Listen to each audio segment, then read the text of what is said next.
دوسری شادی کس عمر میں کرنی چاہیے؟ السلام علیکم ورحمۃ اللہ وبرکاتہ۔ آج جب کوئی دوسری شادی کا ارادہ کریں تو خاندان اور معاشرہ بسا اوقات یہ کہتے ہوئے برس پڑتے ہیں، مثلاً بچے اتنے بڑے بڑے ہو گئے اور ان بڑے بڑے بچوں کا باپ بن کر سفید داڑھی اور اس بزرگی میں ان بچوں کے سامنے شادیاں رچاتے ہوئے شرم نہیں آتی اس کو۔ اگر بچے چھوٹے ہوں تو اس طرح اظہار رنج و دکھ کیا جاتا ہے کہ ہائے کتنے پیارے پیارے اور چھوٹے چھوٹے بچے ہیں، انہی کا کچھ خیال کر لیا ہوتا۔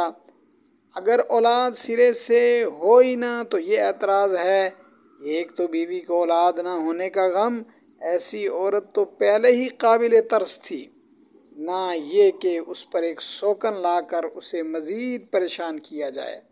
اولاد تو اللہ تعالیٰ کے اختیار میں ہوتی ہے، مقدر ہوئی تو اسی بیوی سے ہو جائے گی، لگتا ہے اللہ تعالیٰ پر نظر نہیں۔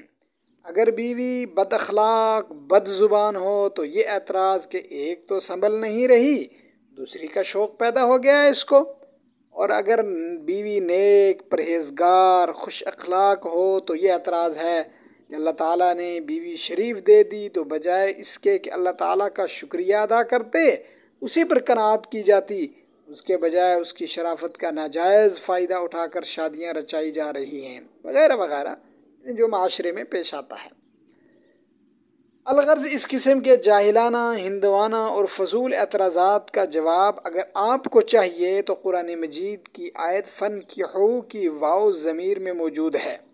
چنانچہ اللہ تعالیٰ نے واو ضمیر کے ذریعے ہر عاقل بالغ اور مسلمان مرد کو خطاب کرتے ہوئے متعدد بیویاں رکھنے کی اجازت دی، خواہ اس کے پہلے سے بچے ہوں یا نہ ہوں، اگر ہوں تو چھوٹے چھوٹے ہوں یا بڑے بڑے ہوں۔ نیز یہ نکاح کرنے والا خود عمر کے کسی بھی حصے میں ہو، چنانچہ ابتدائے جوانی کے باعث ابھی داڑھی پوری طرح نکلی ہو یا نہیں۔